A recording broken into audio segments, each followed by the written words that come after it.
Welcome to the GDPR Weekly Show, one of the top 5 GDPR podcasts worldwide. Here is what's coming up in this week's episode.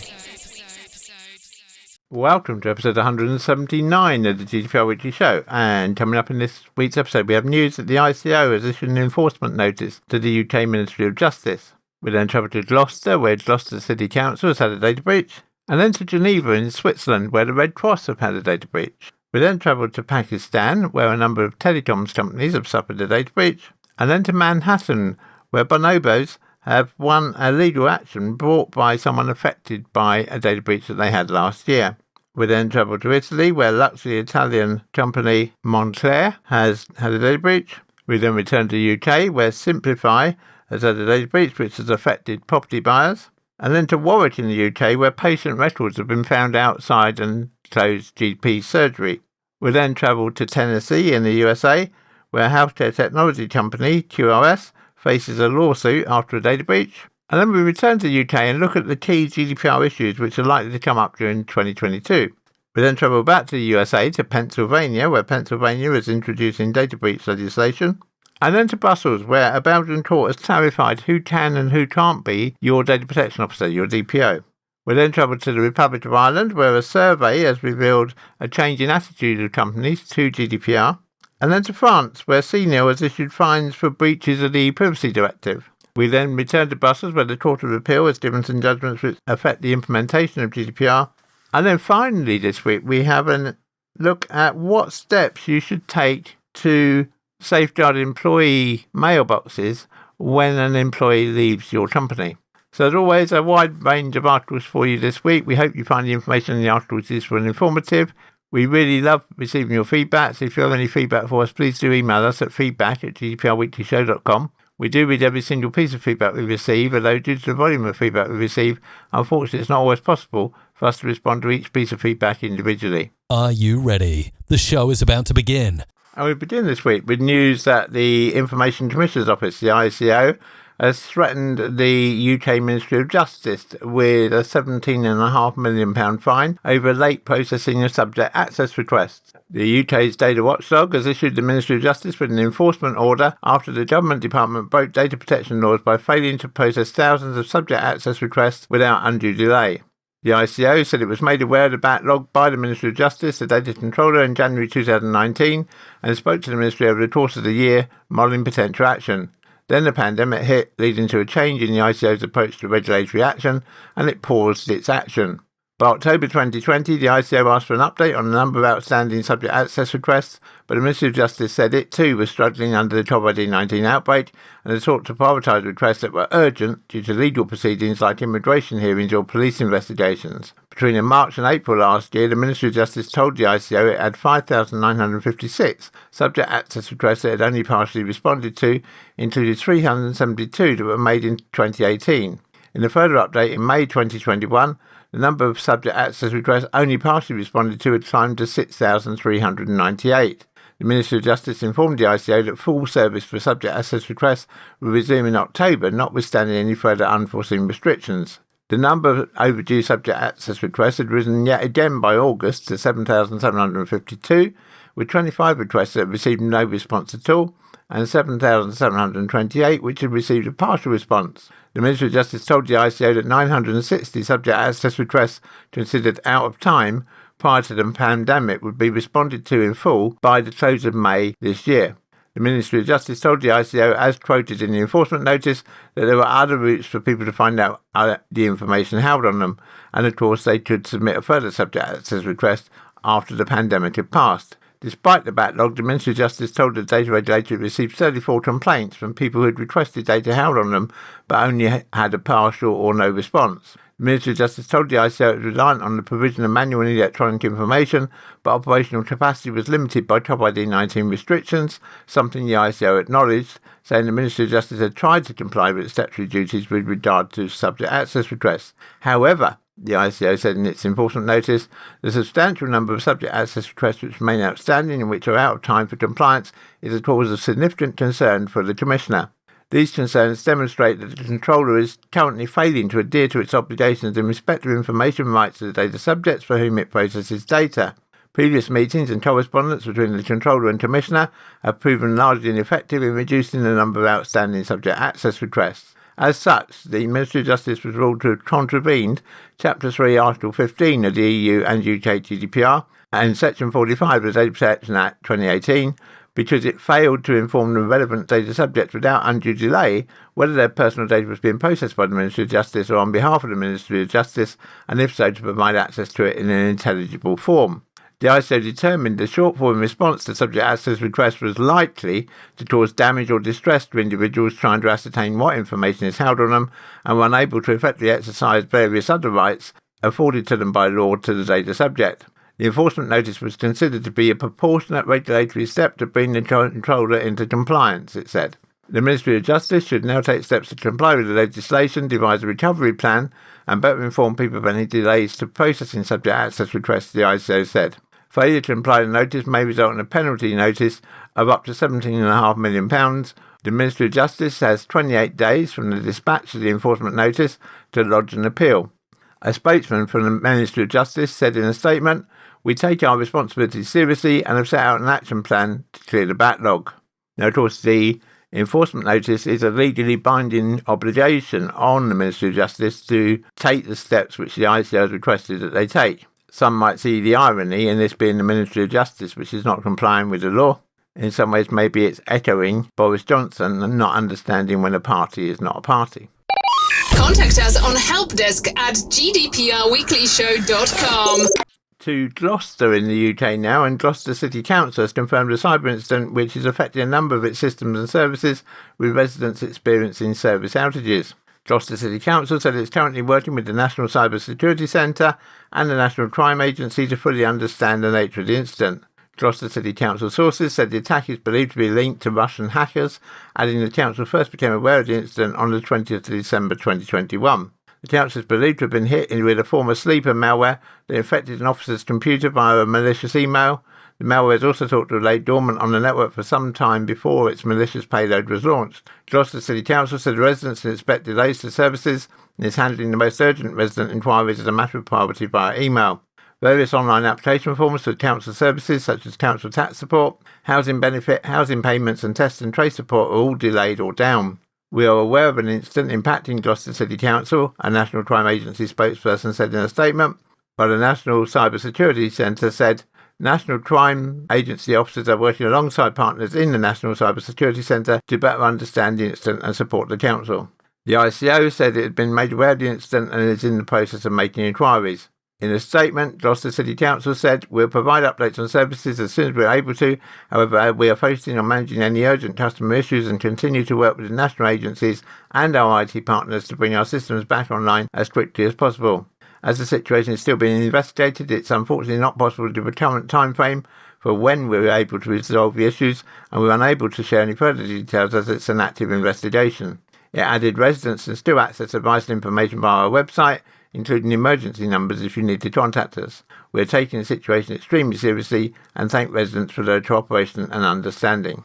Gloucester residents are advised that if they cannot find the information they want on the council's website, they can call 01452 396 396 or email heretohelp@gloucester.gov.uk for assistance. Gloucester City Council was previously fined £100,000 by the ICO in 2014 for a data breach involving an exploit of the Heartbleed flaw in the OpenSSL software library.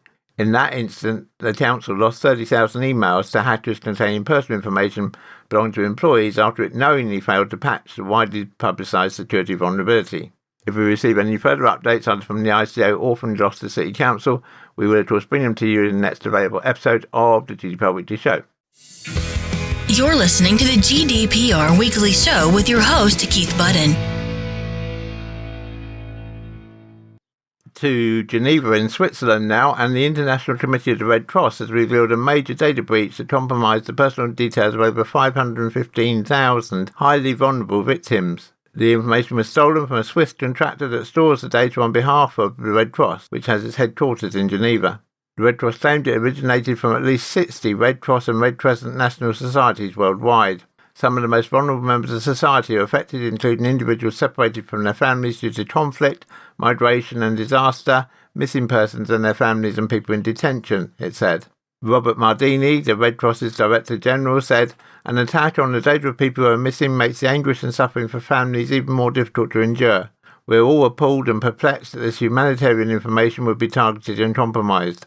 This cyber attack puts vulnerable people, those already in need of humanitarian services, at further risk. There's no indication that any of the information has yet been shared publicly, but that's no guarantee that it won't in the future."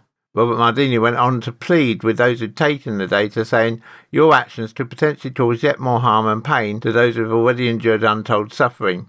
The real people, the real families behind the information you now have are among the world's least powerful. Please do the right thing. Do not share or leak or otherwise use this data." It's not yet clear whether the attack was a criminal attack or whether it was state-sponsored. As a result of the attack, the Red Cross said that it had been forced to shut down its Restoring Family Link service, which it claims reunites 12 missing people on average with their families every day. If we receive any update on this from the Red Cross, we will of course bring it to you in the next available episode of the GDPR Weekly Show. To Pakistan now, and telecommunication companies have denied allegations that sensitive information belonging to Telecoms subscribers has been leaked and is available on the internet. The denial comes after news has been circulating for the past few days regarding an alleged breach of Telenor's and Jazz's databases. According to screenshots posted by some Twitter accounts, the leaked information includes names, mobile numbers, CNIC numbers, and addresses of Telecom subscribers. The Twitter accounts have also alleged that the data is being sold on Telegram in exchange for cryptocurrencies equivalent of just $250. Turning the head of communications, Saad Mustafa, denied the allegations and said some elements on social media were alleging that customer information of more than one Pakistani mobile operator has been compromised and is available on the web. Based on our initial internal investigation, we can confirm that no customer data breach has transpired from any of Telenor Pakistan's systems. We continue to further investigate the matter. Telenor Pakistan strongly believes in customer data privacy and takes all matters related to cybersecurity very seriously. We have in place advanced and comprehensive cybersecurity systems and procedures to detect and fend off cyber attacks and take necessary protective measures. Our paramount priority is to keep our customers' data secure. In a statement, Jazz said, Jazz continues to develop advanced cybersecurity capabilities to actively protect its networks, products and customer data. There have been no reports of any unwanted activity on our network or a breach of our subscribers' data. Protection of customers' data in compliance with relevant authorities and legal frameworks remains our key priority. Alleged claims of data leak on social media, although seem baseless, will still be investigated in line with the importance that Jazz attaches to data security.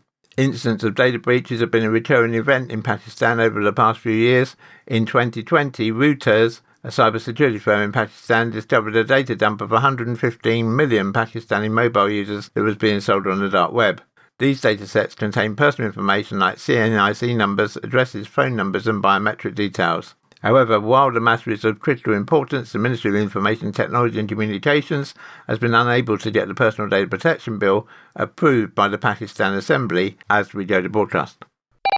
Contact us on helpdesk@gdprweeklyshow.com.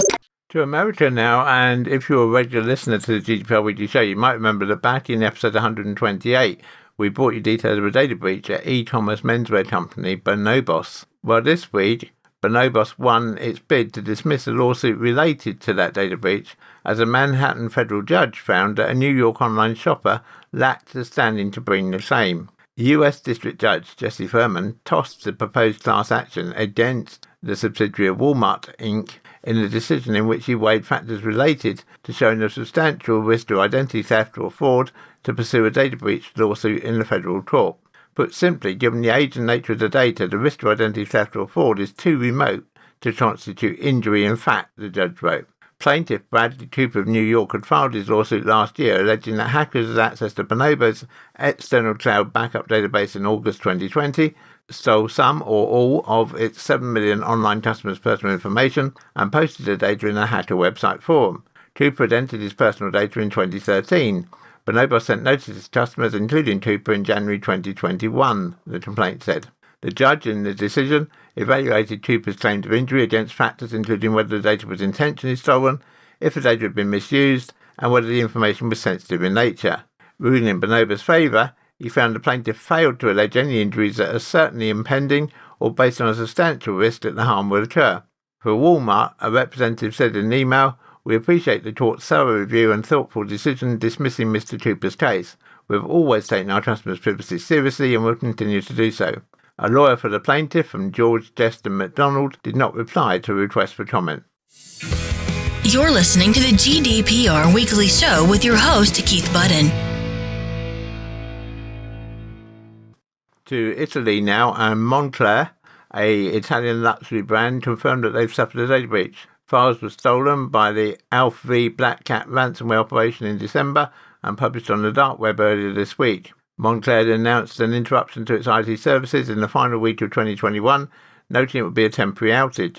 In a statement, the company said the logistics activities related to shipping of final products had been reactivated. In addition, the company is prioritising shipments for its e-commerce customers and returning to full operations. We deeply regret any inconvenience caused to our customers by delays in the shipments of orders and apologise for communication problems due to the system's outage, Moncler stated. In a statement, Moncler confirmed that some data relating to its employees, former employees, suppliers, consultants, business partners and customers was leaked by the Alpha V Black Cat ransomware operation. With regard to information linked to customers, the company informs that no data relating to credit cards or other means of payment has been exfiltrated, as the company does not store such data on its systems, Moncler said. If we receive any update from Moncler, we will of course bring it to you in a future episode of the GDPR Weekly Show. Simplified Group, who owns several major conveyancing brands in the UK, was hit by a cyber attack that prevented thousands of home buyers from being able to complete their transactions and opened them up to the threat of a data breach. Conveyancing brands, including the following, were all affected by the attack: My Home Move, Move With Us, Premier Property Lawyers, JS Law, DC Law, and Advantage Property Lawyers. It was widely reported that Simplify had to immediately take down its systems while it addressed the situation, but this means that buyers and sellers were left in the dark about the extent of the situation and what data may have been exposed. Hundreds of patients' confidential details were found outside an abandoned GP surgery in an unlocked filing cabinet. The documents included reference cards that included full names, dates of birth, addresses and NHS numbers. First reported in the Metro, the documents were left in a doorway for days before they were finally discovered outside the former primary medical centre in Warwick. A spokesperson for NHS Coventry and Warwickshire Clinical Commissioning Group, who are the data controller in this case, said, "This morning we were made aware of 4 mini-filing cabinets containing patient information found at an unused GP practices premises in Warwick. Based on the information gathered to date, the data appears to be historic. This data has been recovered and secured according to information governance procedures, and we are working with the practice to understand this data breach and any potential impact on patients." Returning to America now and to Tennessee, where a Tennessee-based healthcare technology services company is facing legal action over a cyber attack that occurred in August 2021. The class action lawsuit was filed against QRS Healthcare Solutions, an electric health record vendor and provider of integrated practice management and clinical services, including electronic patient portals. On August 26, 2021, QRS discovered that a cyber attacker had accessed a QRS dedicated patient portal server on which certain sensitive information was stored. According to a data security notice published by QRS on its website, the cyber attack involved the personal information, including the health information of some of its clients' patients. The impacted server was taken offline when the attack was discovered, and QRS hired a digital forensic security firm to analyse the incident. Investigators determined that an unknown attacker had accessed the server from August 23, 2021 until August 26, 2021, and may have acquired files containing protected health information of almost 320,000 patients.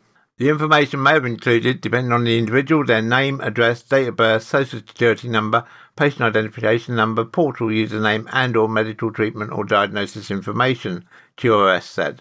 In October, on behalf of its clients, QRS began sending written notifications to individuals whose personal information was accessed by the incident. The healthcare technology services company has also offered complimentary identity theft protection services to individuals whose social security numbers may have been compromised. Following the data breach, Kentucky resident Matthew Tincher has filed a class action complaint in the U.S. District Court for the Eastern District of Tennessee against QRS. Tincher, who lives in Frankfurt, alleges that QRS failed to take reasonable action to secure, monitor and maintain the personally identifiable information and personal health information stored on its patient portal. The lawsuit alleges that the data was stored by QRS in an unencrypted form. It also criticises QRS for waiting 2 months before sending out data breach notifications to impacted individuals. Once there is any progress in this court case, we will of course bring you an update here on the GDPR Weekly Show. You're listening to the GDPR Weekly Show with your host, Keith Budden. As it's still January, we thought we'd look at some of the key issues which are going to come up for GDPR as we go through 2022. The first is going to be rewriting the standard contractual clauses, because although we had new contractual clauses from the European Data Protection Board towards the end of last year, we're told that those themselves are going to be rewritten at some point in the coming year. And also, we are still awaiting the standard contractual clauses from the UK ICO to fit with UK GDPR. And as soon as we have those, we will, of course, A, be transmitting them to our customers, but B, bringing you details of them right here on the GDPR Weekly Show. The second issue which is going to arise for GDPR this year is just quite where does vaccination data sit? And can an employer insist on knowing whether you've had the vaccination or not? Now, at the moment, as we speak, this only applies to the healthcare sector in the UK, where they now have a legal obligation to check that their employees have had a vaccination. Although, of course, that's going to be spreading to the NHS in April this year. And, of course, as COVID settles down, may spread further. And so we are certain that the whole issue of vaccination data and GDPR is going to occur at some point during 2022. What we would say to anyone at the moment is that unless you work in the healthcare sector or unless you're working in the NHS after April 2022, you have absolutely no legal obligation to tell your employer whether you've been vaccinated or not. And in fact, they have no legal basis under GDPR for storing that data. So if you're an employer listening to this and you're not in one of those two sectors in the UK, then you shouldn't be asking your employees whether they've had their vaccination or not. The third item which is likely to come up this year is the whole issue of data privacy notices, because it follows on from the case which we mentioned in a recent episode of the GDPR Weekly Show against WhatsApp, where they were fined because their data privacy notice was ruled not to be clear enough. And so we can see some calls for clarification of data privacy notices, particularly as well, of course, with the implication of the Children's Code from the 2nd of September 2021 and the impact that has on privacy policies if your website is accessible to children under 16. But even if it's not, there are still words that need to go in your privacy policy. And if you're not sure about those, please do contact us via the contact details which are coming up at the end of this article. The fourth issue is about the minimisation of data. In December 2020, Groupon found itself in trouble when the Data Protection Authority ruled that it was keeping more data than it required, because there is a requirement under Article 17 of GDPR to minimise the amount of personally identifiable information that you hold. And we would certainly concur that, based on our experience of working with a wide range of companies now across the UK, and indeed Ireland and the USA, that some companies still don't get this concept of minimising the amount of data that you hold. So again, if that's something you need help with, do contact us via the contact details coming up at the end. Another issue is going to be the whole issue of data sharing by public bodies, because obviously during COVID in particular, there's been a lot of sharing of personal information between different government departments, not just here in the UK, but between different government departments in countries right across Europe and indeed right across the world. And so there are going to be questions about where does that data sharing, which has been done because it's ruled to be in the vital interest, which of course is one of the legitimate reasons for holding data under GDPR, but quite where does that line come? And that's going to be something we're sure, again, is going to be further discussed as we go through 2022. And then the final thing we think is going to crop up in 2022 is the whole issue of data protection authorities flexing their muscles a little, now that they can take action again as COVID settles down and as we move back into some sense of normality.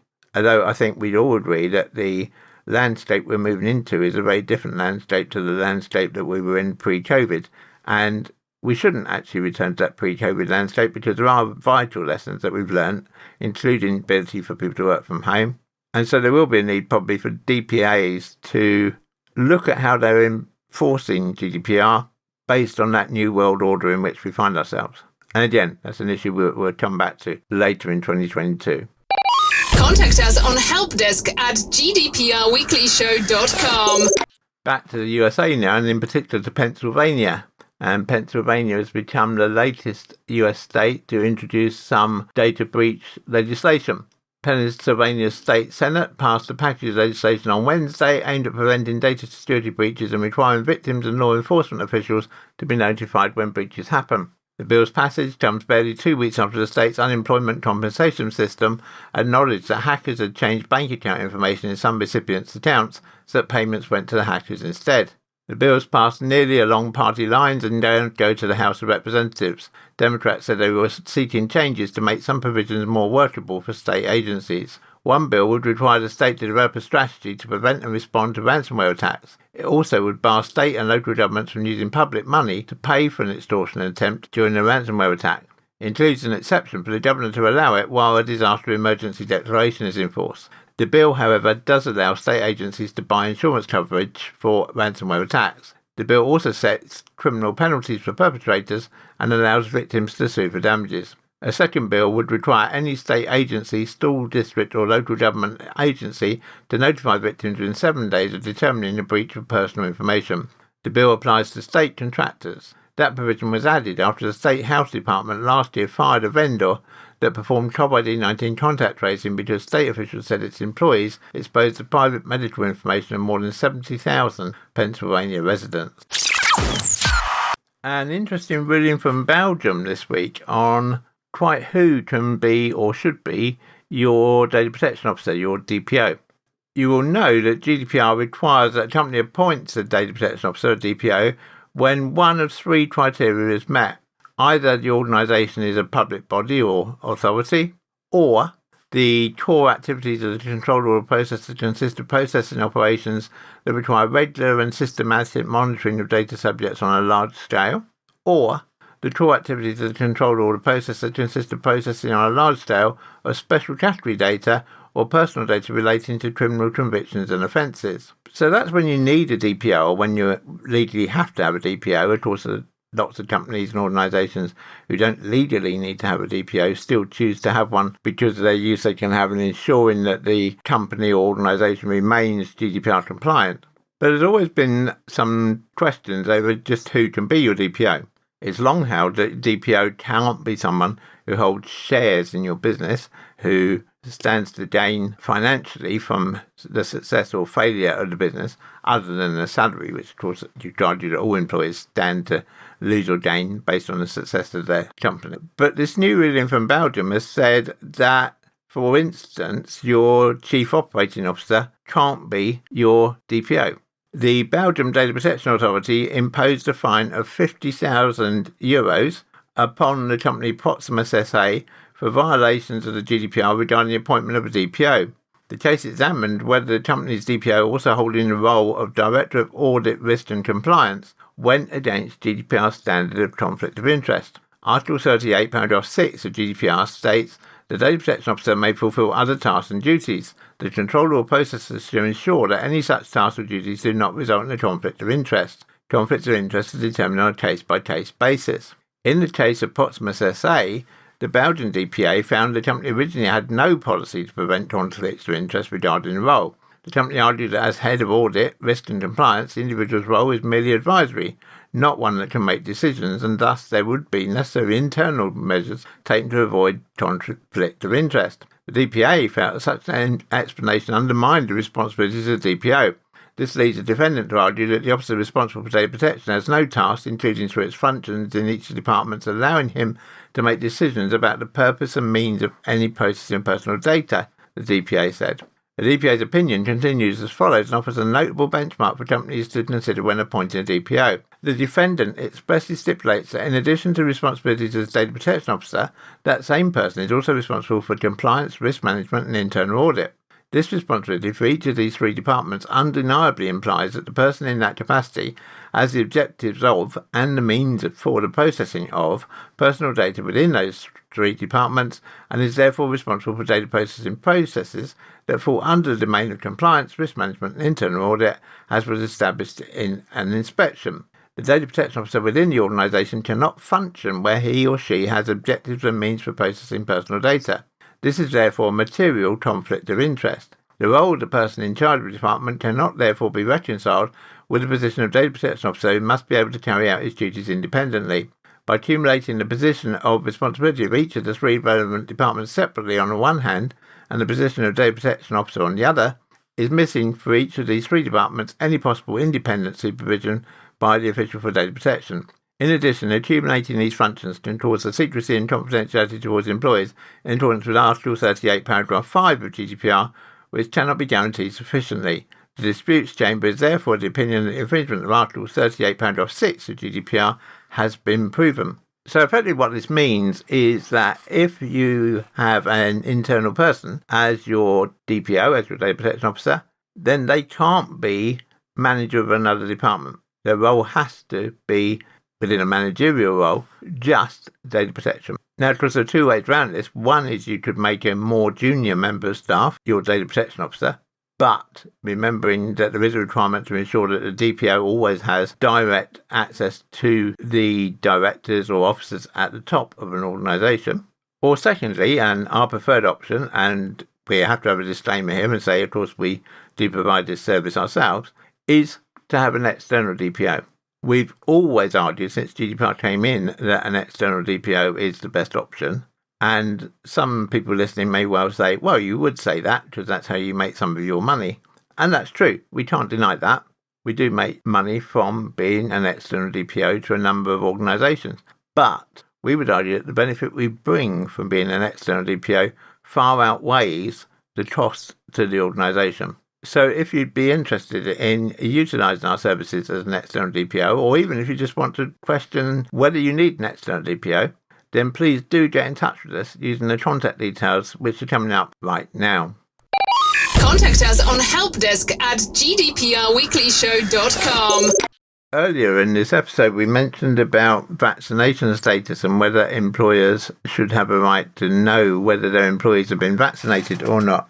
Well, interestingly, a survey carried out by McCann Fitzgerald LLP and Mazars in the Republic of Ireland has found that nearly 2/3 of Irish employers believe that they should have access to the vaccine status of their employees. A majority, 56% of organisations responding to the survey, said their inability to process employees' vaccine status had impacted their plans to return to the office. Interestingly, the vast majority of organisations surveyed were either currently operating a hybrid model of working, sharing time between home and office, which applied to 62%, or considering operating a hybrid model in the future, 33%, with just 5% saying that such a move is not being considered. Nearly three-quarters, 73%, have increased their cybersecurity to protect those working from home and to enhance protection of data. Interestingly, though, belief that GDPR is beneficial for individuals has declined by 14% this year, from 83% down to 69%, while belief that compliance with GDPR places an excessive administrative burden on companies has grown by 16%, from 53% to 69%. And belief that compliancy with GDPR will be beneficial for organisations' relations with their employees, customers and other shareholders in the long term has remained pretty stable at 71%. Meanwhile, anxiety about liability for non-compliance with GDPR is on the rise. Some 57% of surveyed organisations expressed concerns about fines for GDPR non-compliance, up from 46% last year. Over three-quarters, 78%, agreed that the risks associated with GDPR non-compliance are increasing, while almost 7 in 10, 70%, said they were now more concerned about GDPR non-compliance than they had been in the past. Furthermore, more than 43% said they're concerned about civil action from data subjects. Respondents, a majority of whom were employed in organisations with more than 250 employees in Ireland, span financial services, public sector, technology and other sectors. Paul Lavery, partner and head of technology and innovation at McCann Fitzgerald, said, "This year's survey shows a decided shift in views towards GDPR. In recent years, a gradual trend towards comfort with the GDPR and appreciation of its benefits to individuals and organisations could be observed. However, much of this positive outlook has slid backwards in this year's figures. We can only speculate on the exact reasons for the cooling of sentiment, but a growing view that the application of regulations to areas such as employee vaccine status or the international transfer of data have not been in the interest of businesses might be contributing to the perspective." To France now, and on New Year's Eve 2021, the French regulator, the Commission Nationale de l'Informatique et de Liberté, CNIL, issued fines to Facebook Ireland Limited Doodle LLC and Doodle Ireland Limited for failure to comply with the French Data Protection Act. The decisions, although somewhat controversial, should act as a further prompt for companies to ensure that their cookie policies are in order. So just what were these penalties for? Well, Facebook's fine related to the difficulty of users refusing cookies on Facebook.com. For example, rejecting cookies required clicking through to a page entitled Accept Cookies. Facebook was deemed to have violated the French Data Protection Act, which implements the Privacy Directive. It was fined €60 million and injuncted to make refusing cookies as easy as accepting them, with a penalty of €100,000 per day for non-compliance. The Doodle fine was a combined €150 million in respect of Doodle.fr and YouTube.com. CNIL found it was easier for users to accept all cookies with one click than refuse them requiring several clicks, affecting users' freedom of consent. The fine was accompanied by a similar injunction to Facebook's. The size of the fine was based on the number of people affected and the considerable profit from advertising revenues indirectly generated by the data collected by cookies. CNIL also noted that it had notified Doodle in February 2021 of its infringement and referred to its previous communications issuing guidance. So you might be thinking, well, why did the French regulator do this when Doodle and Facebook are having other hearings against them by the DPC in Ireland, because DPC in Ireland is the lead regulator for Doodle and Facebook, because that's where they have their European headquarters. Well, CNIL argued that it wasn't a case of overriding the one-stop shop mechanism because it was basing this on breaches of the Privacy Directive and not GDPR. And under the Privacy Directive, there isn't a concept of host data protection authority. Each data protection authority can take the action it considers appropriate. And that's the argument put forward by the French government. However, not everyone agrees with that argument. The CNIL decisions state that the companies infringe the French provision implementing Article 5, Paragraph 3 of the E-Privacy Directive, whereby consent is the only lawful basis in respect of cookies, but also note that the E-Privacy Directive refers out to GDPR for its definition of consent. As such, some people are arguing that actions should have been brought in Ireland because they're arguing that you can't separate the E-Privacy Directive and GDPR. It should be noted that CNIL have been especially active in cookie enforcement.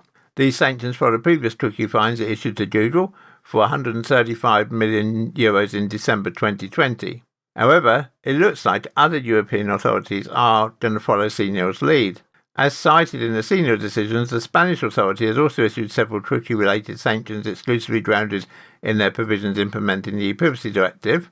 GDPB established a cookie ban task force in September 2021, partly in response to NOYB's cookie project.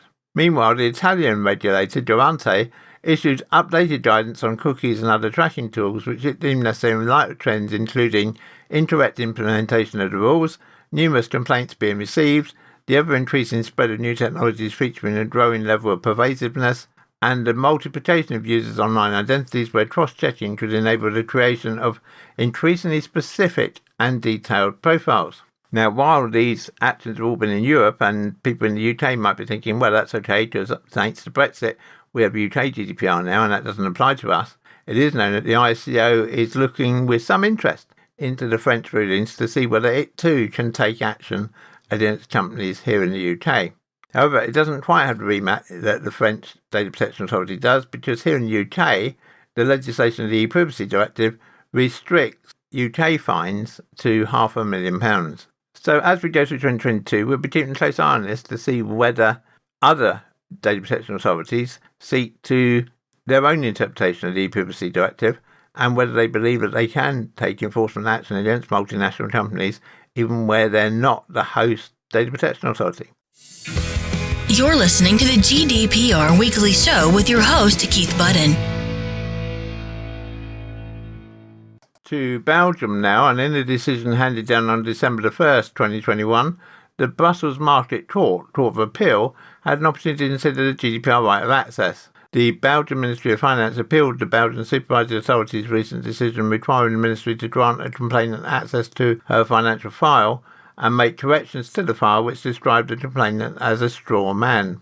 The Market Court's reasoning was interesting on two fronts. Firstly, the court held that the Supervisory Authority must consider and conduct some level of investigation into whether a complainant's request constitutes an abuse. In this case, the court found that the complainant used GDPR right of access to obtain information about possible fiscal investigations being conducted against her. The court used the term that this was a fishing expedition and thereby abused the GDPR's right of access. The supervisory authority violated its duty of care by not considering the complaint's intention behind the exercise of her right of access. This decision could be relevant in other contexts, such as HR processing, where the right of access is also often abused for purposes other than preventing or rectifying GDPR violations. In respect to the 1-month deadline to respond to an access request under Article 12, Paragraph 5 of GDPR, the court indicated there's no immediate textual argument that allows to state that not complying scrupulously with the deadline unambiguously constitutes a violation. Still, the court indicated that a 1-month deadline is an end time within which a response should be provided, unless there's a reasonable justification for exceeding it. As the Ministry granted access to the file under Freedom of Information regulations within 1 month, the court decided that there was not a violation of GDPR, despite the supervisory authority's argument that these regulations represent two distinct legal regimes with separate standards that should be considered independently. And finally this week, we look at what you should do with an employee's email box after the employee has left your company. Most companies, as part of their standard procedures when an employee leaves, will bar an employee from access to their email inbox after they've left your employment. But what about you as a company? Can you keep that inbox open? Well, the guidance we have now from data protection authorities is that they accept that an employer may invoke a legitimate interest under Article 6, Paragraph 1, Subparagraph F of GDPR to leave a professional email account open for a certain period of time after the employee's termination, as there may still be email relevant to the business coming into it. But in order to comply with its obligation of data minimisation, the company should ideally install an automatic message on the day that the employee leaves the company. The employee should be informed of this message but does not have the right to block it or amend it. The message should inform the email sender in hopefully neutral terms that the intended recipient no longer works for the company and provide the contact details of the person who should be contacted instead. Such messages should be sent for a reasonable period of time, which the data protection authorities have assessed to be 1 month. Depending on the context and position and responsibilities of the employee, this period of 1 month may be extended to 3 months with the approval or at least the knowledge of the former employee. During this period, an alternative approach should also be developed to address the issue of the employee's departure and their mailbox. What these alternative arrangements should be, data protection authorities aren't agreed on. However, an automatic forwarding of emails to the named replacement is not a permitted alternative for these purposes, whether the auto-reply period is extended or not. After the period of 1 to 3 months, the email account should be deleted. The Data Protection Authority does not address the situation where the employee is put on garden leave. So in this case, does the 1 to 3 months start when they go on garden leave, or does it start when they finally stop working for you? The general feel we've got from data protection authorities is that the 1 to 3 months period should start on the day they stop being an employee, i.e. that they stop being an active employee in your premises. So the moment they go on garden leave, the items we've just discussed from 1 month to 3 months should take place from there. Data protection authorities also agree, though, that the employee should have the right to go through his work mailbox and delete his personal emails or forward them to his private email address. Equally, any professional emails in the mailbox that the company may need to ensure its proper functioning should also be dispatched to someone else within the company. This sifting of the mailbox should be done in the presence of the employee before his departure. If the exit is contentious, then the intervention of a person of trust is recommended. A procedure to this purpose should be included in the company's IT policy, and that's the really important bit, that these rules about the mailbox should now be included within your business's IT policy. Your IT policy should not be silent on this issue. This is notable because in a Belgian court, an employer was fined €15,000 because it didn't detail what would happen to an ex-employee's mailbox within any of its policies. There's no indication of who should be considered to be the person of trust where the departure is contentious, but it obviously shouldn't be anybody who was involved in the dismissal of the employee. Or you might indeed agree that your DPO should do it, or you might agree that you get in an external GDPR person for that period just to sift through that employee's mailbox. But just to stress once again, the important thing is you've got to have rules about what you're doing, and those rules have to appear in your IT policy. So if they don't, if your IT policy is silent on that, then now's the time to take action to change that policy to include what happens to employees' emails when employees leave the company. Contact us on helpdesk@gdprweeklyshow.com. The GDPR Weekly Show is an Insurity production. Until next time, bye-bye.